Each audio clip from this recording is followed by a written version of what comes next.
여러분도 이 한 주간 잘 보내셨습니까?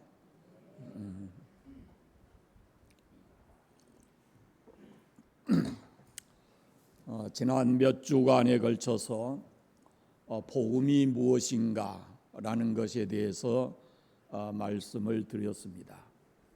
오늘부터는 조금 주제를 이렇게 바꾸어서 복음 안에 담겨져서 우리에게 주어지는 축복에 관한 말씀을 하겠습니다. 몇 주 동안 할지 모르겠습니다. 복음이 우리의 복음 속에 담겨져서 우리에게 하나님께서 주시고자 하는 축복이 있습니다. 복음이 뭡니까? 복음이 예수 그리스도입니다.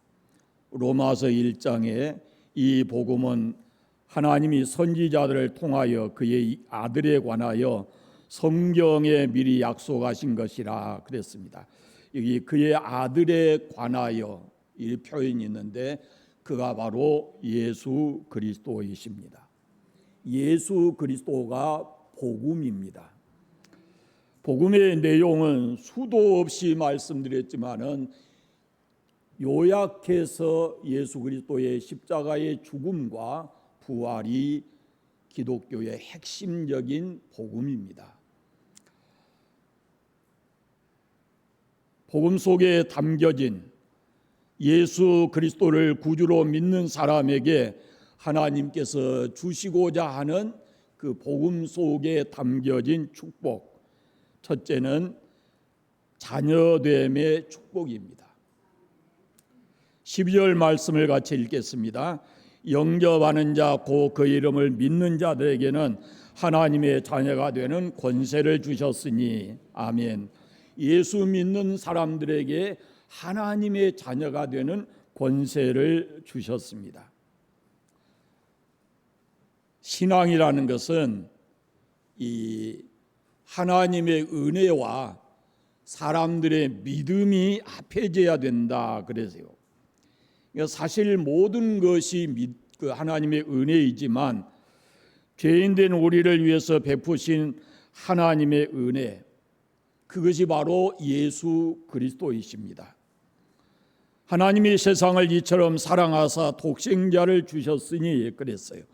하나님께서 이 땅에 복음으로 보내신 예수 그리스도, 우리가 그분을 믿고 받아들이기만 하면 우리에게 놀라운 축복이 오는데 그것이 바로 하나님의 자녀됨의 축복입니다. 어떤 목사님이 하나님의 은혜를 자물쇠 이렇게 표현했고 우리의 믿음을 열쇠 그렇게 표현을 했어요. 그러면 자물쇠만 있어서도 안 되고 열쇠만 있어서도 안 되는 거죠. 하나님의 그 은혜는 바로 자물쇠로, 인간의 믿음을 열쇠로 비유했는데 열쇠를 사용하지 않으면 자물쇠는 아무런 의미가 없습니다. 하나님께서 보내주신 독생자 예수님, 그분을 사람들이 받아들이지 않으면 우리에게는 아무런 일도 일어나지 않습니다. 오히려 그 상태로 쭉 가서 결국은 멸망에 이르게 됩니다. 사람이 믿음의 열쇠를 자물쇠에 꽂기만 하면 그 자물쇠가 열리고 그 안에 있는 온갖 부활을 우리가 누리며 살아갈 수가 있는 겁니다. 12절 말씀을 다시 읽어보겠습니다. 영접하는 자 곧 그 이름을 믿는 자들에게는 하나님의 자녀가 되는 권세를 주셨으니, 여기 영접하는 자 곧 그 이름을 믿는 자 그랬습니다. 가운데가 뭐가 있어요? 곧 있어요. 곧. 이 곧이란 단어는 수학의 니콜과 같은 의미입니다. 앞에하고 뒤에하고 똑같다 그 말이에요. 2 플러스 3이 얼마입니까? 니콜 얼마예요? 5 그 말이거든요. 똑같아요. 1 플러스 1 니콜 2 똑같은 겁니다. 그러니까 예수를 영접하는 것과 그 이름을 믿는 것은 같다 그런 말씀입니다. 근데 그 이름이 누구냐면은 바로 예수 그리스도이십니다. 그러니까 예수 그리스도를 믿는다는 것은 그 예수님을 내 마음에 영접하는 것을 말합니다. 여러분 예수님을 믿습니까? 예수님이 여러분 안에 계십니까? 같은 겁니다. 같은 거. 예수를 믿는다는 말과 예수가 내 안에 계신다는 말은 같은 의미의 말입니다. 그 다음에 하나님의 자녀가 되는 권세를 주셨다 그랬습니다. 이 하나님의 자녀가 되는 권세를 주셨다라는 말 속에 마지막 부분에 주셨으니 이 말이 아주 중요한 말입니다. 주다라는 동사인데요. 이 헬라 말에 의하면은 이 주다라는 동사가 현재형인 기부도 아니고 그리고 미래형인 일귀부도 아니고 이건 과거형으로 되어 있습니다. 게이브. 그러니까 뜻이 무엇이냐면은 우리가 예수 그리스도를 내 마음에 영접하고 그의 이름을 믿으면 이미 우리에게 하나님의 자녀가 된 권세가 주어졌다 그 말입니다. 예수 그리스도를 믿습니까? 하나님의 자녀가 이미 되었습니다. 하나님의 자녀된 우리에게 큰 권세가 주어졌는데 그것이 바로 믿음이라는 열쇠입니다. 열쇠를 믿음으로 사용하게 되면은 우리는 하나님의 자녀됨의 그 많은 권세, 축복을 누리고 살아갈 수가 있다라는 말씀입니다.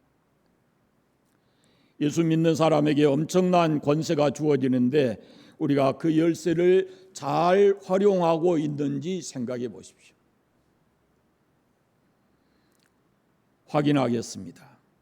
영접하는 자, 곧 그의 이름을 믿는 자들, 이 믿는 자들 속에 여러분이 있습니까? 그렇다면 난 누굽니까? 하나님의 자녀입니다. 우리가 본래 어떤 사람인지 아십니까? 에베소서 2장에 보면은 우리는 본질상 하나님의 진노의 자녀이고 그리고 로마서 5장에 보면은 하나님과 원수된 자리에 있었던 우리입니다. 그런데 하나님께서 우리를 불러서 하나님의 자녀 되게 하셨습니다. 그 과정을 죄에서 멸망받을 우리를 하나님의 자녀 삼으시기 위해서 중간에 거치는 단계가 있는데 그것이 바로 예수 그리스도의 십자가의 죽음입니다. 여러분은 하나님을 아무 부담 없이 부끄러움 없이 하나님 아버지 하고 부를 수 있어요? 안 불러보셨어요? 하나님 아버지 그러고 같이 해보겠습니다. 하나님 아버지. 이거 잘 하셔야 돼요. 하나님 아버지. 자녀되는 권세를 주셨다 그랬습니다. 자녀가 되었다는 말은 가족이 되었다라는 말입니다. 그렇다면 하나님의 자녀인 우리에게 주어지는 가장 큰 강력한 권세가 무엇일까요? 예수 그리스도를 믿는 우리에게 하나님의 자녀가 되게 하시는데 그 하나님의 자녀 되는 권세 중에 가장 강력한 권세가 뭐겠어요?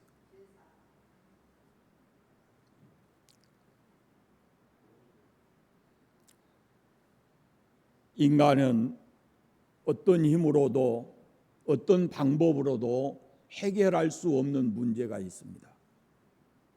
죽음입니다. 세상의 명예 권세의 부를 다 가졌어도 죽음은 면제되지 않습니다. 그러나 예수 그리스도를 믿는 하나님의 자녀에게는 영생을 하나님께서 주십니다.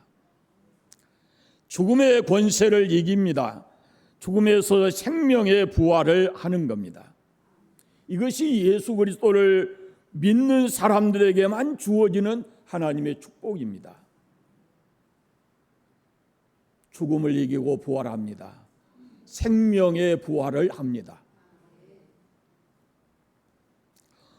그리고 어둠의 권세, 그 사단의 권세로부터 자유하게 됩니다. 에베소서 2장에 보면 예수 믿기 전에 우리를 사로잡고 있는 것이 공중의 권세 잡은 자 사단입니다. 우리가 그걸 인정하든 그렇지 않든 우리가 예수님을 나의 주인으로 모시기 전에는 우리의 주인이 다 어둠의 영이었습니다. 사단이었습니다. 그러나 예수 그리스도를 믿음으로 이제 우리는 어둠의 자녀가 아니고 빛의 자녀가 되었습니다. 바울은 사도행전 26장에서 이걸 이렇게 말씀합니다. 그 눈을 뜨게 하여 어둠에서 빛으로 사단의 권세에서 하나님께로 돌아오게 하셨다라고 말합니다. 하나님의 자녀입니까? 이제 여러분에게는 사단이 어찌할 수가 없는 겁니다. 하나님이 언제나 우리와 함께 하시고 자녀된 우리를 지켜 보호해 주시고 언제나 우리와 동행하시기 때문에 더 이상 우리가 이 마음을 비워주지 않는 한 사단은 우리에게 아무런 역사도 할 수가 없습니다. 믿으시기 바랍니다. 세상의 어둠의 권세는 지금도 있습니다. 사단의 역사는 강력합니다. 그러나 하나님은 우리를 끝까지 지키십니다. 죄인된 우리가 하나님의 자녀되는 방법이 뭡니까? 죄인된 우리가 하나님의 자녀되는 방법, 그 이름을 믿는 자입니다. 예수 그리스도를 믿는 것입니다. 예수 그리스도를 내 마음에 영접하는 것입니다. 바로 이 믿음의 대상이 예수 그리스도이십니다. 우리가 예수 그리스도를 나의 주로 영접하려면, 우리가 그분을 내가 온전히 믿는 믿음을 가지려면 그가 누군지를 알아야 합니다. 그가 나를 위해서 무엇을 가르치시고 무엇을 행하셨는지 그것을 가르쳐야 하고, 우리가 세상 사는 동안에 그분에게 우리의 시각의 초점을 맞추고 예수 그리스도를 바라보고 살아가야 하는 겁니다. 그것이 믿음의 삶입니다.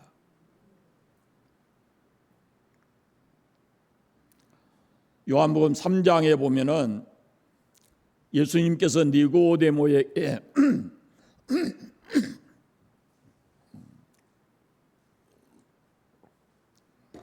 밤중에 찾아온 니고데모에게 거듭나야 된다라고 말씀을 하십니다. 이 니고데모가 보통 똑똑한 사람이 아니거든요. 공의의 회원이거든요. 그런데 이 똑똑한 니고데모가 이해하지를 못하고 거듭난다는 것이 무엇입니까? 라고 물어봅니다. 여러분은 거듭나셨습니까? 여러분은 거듭나셨어요? 대답 좀 똑똑하게 해보시오. 거듭남의 경험을 가지고 있어요? 본문 12절 13절을 다시 읽겠습니다. 영접하는 자, 곧 그 이름을 믿는 자들에게는 하나님의 자녀가 되는 권세를 주셨으니 이는 혈통으로나 육정으로나 사람의 뜻으로 나지 아니하고 오직 하나님께로부터 난 자들이니라. 아멘. 예수 그리스도를 믿는 순간에 우리는 하나님의 자녀가 되는, 거듭난 것입니다. 하나님의 자녀로. 예수 그리스도를 내가 내 마음의 주인으로 모시는 그 순간 우리는 하나님의 자녀로 거듭난 것입니다. 하나님의 자녀로 거듭나지 아니하면 하나님 나라에 들어갈 수 없다라고 말씀합니다.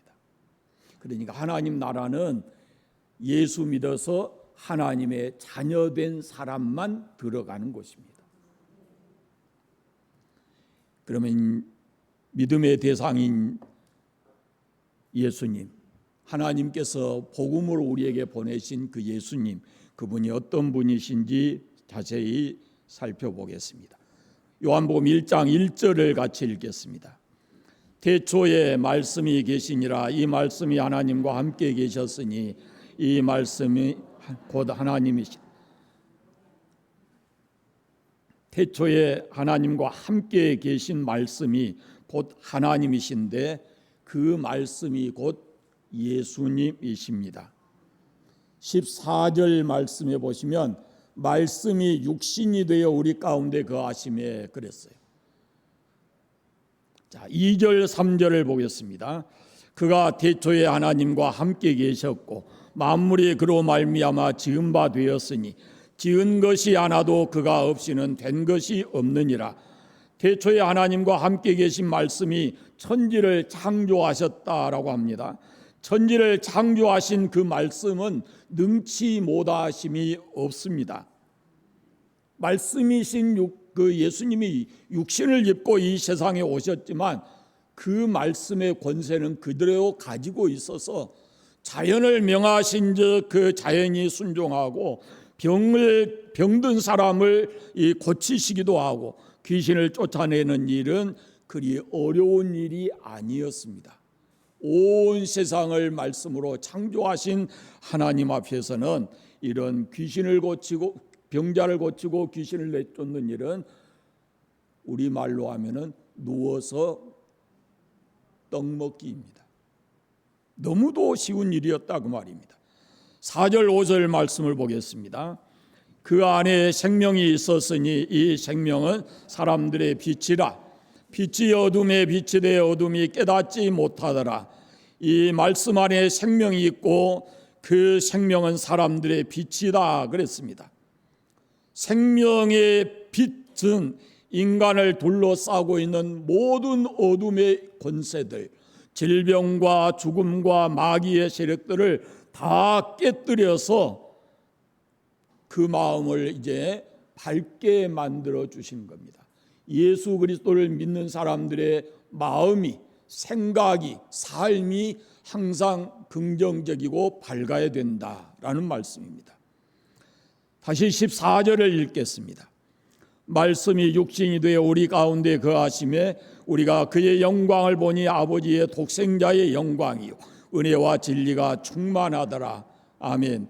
말씀이 육신이 되어 우리 가운데 오신 그분이 바로 예수 그리스도이십니다. 6절부터 8절까지 말씀을 보겠습니다. 하나님께로서 보내심을 받은 사람이 있으니 그의 이름은 요한이라. 그가 증언하러 왔으니 곧 빛에 대하여 증언하고 모든 사람으로 자기로 말미암아 믿게 하려 함이라. 그는 이 빛이 아니요 이 빛에 대하여 증언하러 온 자라. 아멘. 하나님께로부터 보내심을 받은 한 사람이 소개되는데 그가 바로 요한, 세례 요한을 가리킵니다. 그는 이 빛이 아니고 빛에 대하여 증언하러 온 사람이다 했습니다.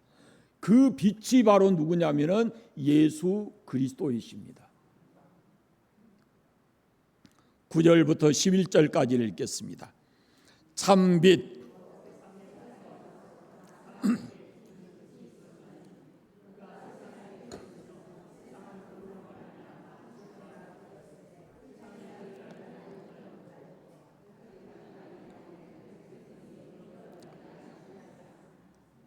이것은 참 영적으로 비참한 현실을 보여주는 겁니다. 참 빛이 세상에 오셨지만 사람들이 그 빛을 알지 못해서 환영하지를 않고 오히려 그 빛을 거부하고 내쫓았습니다. 심지어는 빛 대신 예수님을 잡아다가 십자가에 못 박아 버렸습니다. 그러나 우리는 참빛인 예수님을 알고 그분을 나의 주로 모시고 내가 하나님의 자녀되는 권세를 가지고 살아가기 때문에 우리 안에는 언제나 예수님이 계셔서 생명이 있는 줄로 믿습니다. 하나님의 자녀됨의 권세는 예수님이 갖고 계시는 그 권세를 이야기합니다. 예수님을 믿어서 하나님의 자녀가 되었다라는 것은 이것은 놀라운 은총인 것입니다. 그래서 여러분 우리가 해야 할 일이 있습니다. 그것은 늘 어둠의 영 사단을 향해서 이 선포하고 살아야 됩니다. 나는 하나님의 자녀다. 어떤 의심이 들 때마다 어떤 마음이 올 때마다 나는 하나님의 자녀다라는 그런 선포를 우리가 해야 하는 겁니다. 하나님이 나의 아버지시다라고 우리가 선포하고 살아야 됩니다. 하나님의 자녀가 됐다라는 것은 상속을 받는다라는 겁니다. 우리의 힘으로 하나님의 나라를 상속받는 것이 아닙니다. 예수 그리스도를 내 안에 모심으로, 그래서 하나님의 자녀로 거듭날 때 우리가 하나님의 나라를 상속받습니다. 로마서 5장에 보면 우리가 연약할 때, 죄인이었을 때, 하나님과 원수되었을 때, 그때 하나님께서 우리를 사랑해서 독생자를 이 땅에 보내주고 십자가에 죽게 하시고, 그리고 우리가 그 예수님을 믿으면 하나님의 자녀가 되는 은총을 우리에게 주셨습니다. 여러분, 하나님과 우리와의 관계를 아버지와 자녀와의 관계 말고 더 가까워질 수 있는 관계가 뭐가 있을까요? 부모와 자녀와의 관계보다 더 가까운 관계가 뭐가 있을까요? 사실은 부모와 자녀와의 관계는 몇 촌이에요? 예? 촌수 몰라요? 부모와 자녀와의 관계 1촌 그러죠. 그러면 무촌이 있잖아. 무촌 부부죠. 그런데 부부는요 항상 무촌이라는 것은 돌아서면 나위예요. 1촌부터는 끊어지지가 않는 거예요. 무엇으로도 끊을 수가 없어요. 그러니까 하나님과 우리와의 관계를 아버지와 자녀의 관계로 만들었다는 것은 더 이상 가까워질 수 없는 하나님과의 가장 가까운 관계다라는 것을 의미합니다. 그 말은 다른 말로 하면은 우리가 하나님의 자녀 되었다 하는 것은 하나님께로부터 지속적인 사랑과 보호하심을 받고 그분이 인도하시고 그분과 우리 동행하시고 우리의 필요한 것들을 모두 다 공급해 주신다라는 의미가 있습니다. 그것이 아버지 역할이죠. 땅의 아버지는 때로 부족해서 끝까지 함께 해주지도 못하고 필요한 것 공급해 주지 못할지 모르지만 하나님 그분은 온 우주의 주인이시기 때문에 그 자녀들에게 필요한 모든 것들을 해주시고 안전하게 해주시는 그런 분이십니다. 그런데 우리를 늘 시험에 들게 하는 자가 있어요. 이 로마 요한복음 8장에 보면은 그가 누구냐면은 마귀입니다. 마귀, 사탄. 우리가 하나님의 자녀됨의 축복을 받았는데 어느 날 마귀가 와서 너가 그렇게 죄를 지면서도 네 하나님의 자녀냐라고 우리의 마음속에 의심을 불러일으킨 게 합니다. 타락한 인간은 본래 마귀의 권세 아래에 있었기 때문에 너무 오랫동안 마귀의 지배를 받고 살았기 때문에 그 생각도 행동도 성품도 다 마귀에게 뺏기고 지배받고 살았었습니다. 그런데 우리가 예수 믿음으로 하나님 아버지 하고 부르면서 우리의 생각이, 우리의 행동이, 우리의 성품이 달라졌습니다. 하나님을 아버지로 삼는다는 것은, 삼는 하나님의 자녀가 됐다는 것은 더 이상 마귀와의 관계가 끊어졌다라는 말입니다. 그런데 마귀가 쉽게 포기하겠습니까? 어떻게 하든지 다시 우리를 넘어뜨리려고 하는 겁니다. 성경에 예수님께서 그 귀신 들린 자를 내쫓았죠. 귀신 들린 자에게서 귀신을 내쫓았어요. 그런데 귀신이 나가서 돌아다 보니까 갈 곳이 없어요. 그래서 옛날에 있었던 곳에 다시 찾아와요. 그런데 깨끗이 청소가 돼가지고 그런데 주인은 없어요. 그러니까 그 속에 또 들어가는 거예요. 계속해서 사단은 우리를 넘어뜨리려고 우리에게서 온갖 것을 찾습니다. 사단이 사용하는 방법 중에 가장 강력한 무기가 뭐냐면은 의심입니다. 의심으로 관계를 부정하고 깨뜨리게 만듭니다. 하나님과 아버지와 자녀와의 관계를 이 사단이 의심이라는 것 가지고 관계를 깨뜨리고 있습니다. 그래서 우리는 여기에 속지 말아야 됩니다. 하나님 우리 아버지십니다. 언제나 변함없으신 우리 아버지십니다. 우리가 어떤 모습으로 있든지 우리를 결코 내치지 않습니다.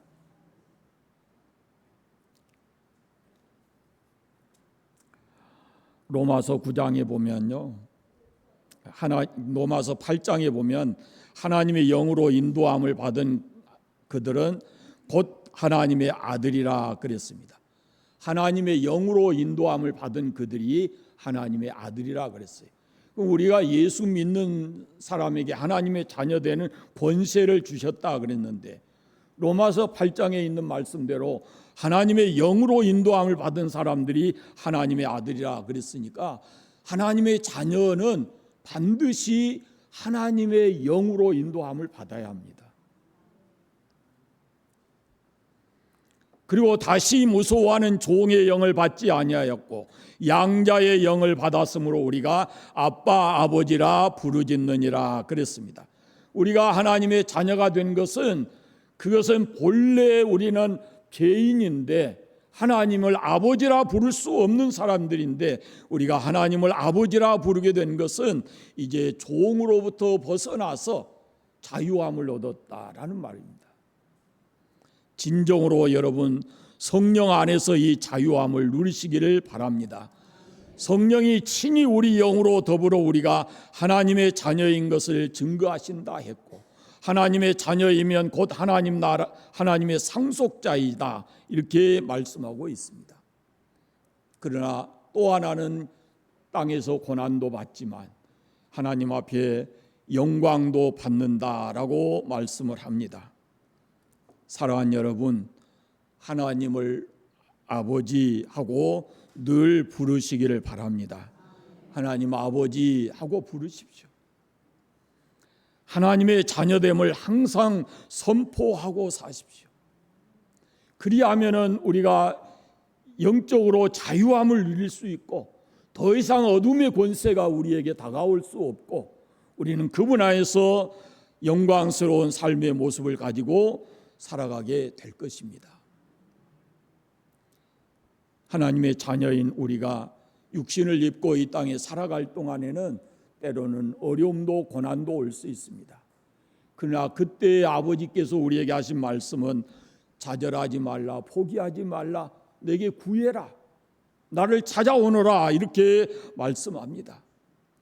아버지께서 우리를 위해서 모든 길을 예비해 놓으시고 어렵고 힘들 때 나를 찾아와 내게 구하라라고 말씀합니다. 하나님의 자녀된 우리가 이 땅에서 어려움 당할 때, 고난을 겪을 때 해야 될 방법까지 하나님께서 다 제시해 놓고 있습니다. 당당하게 하나님의 자녀로 사시기를 바랍니다.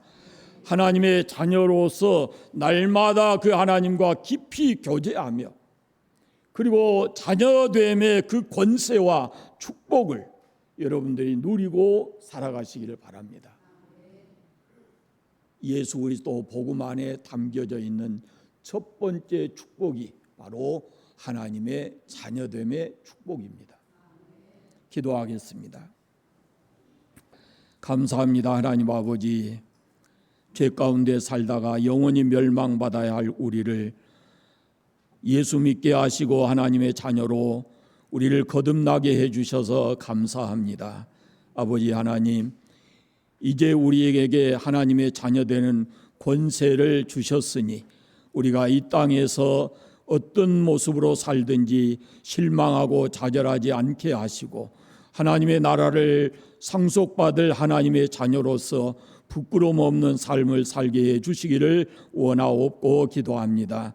우리가 하나님 아버지 하고 부를 때마다 우리의 음성에 귀를 기울이시고 계신 하늘에 계신 우리 아버지 하나님, 오늘도 주 앞에 나와 어떤 모습으로든지 간구하는 모든 성도들의 기도에 응답하여 주시옵소서. 이 땅을 사는 날 동안 하나님의 자녀로 당당하게 살아갈 수 있는 권세를 허락해 주시기를 간절히 원하옵고 예수님 이름으로 기도합니다. 아멘.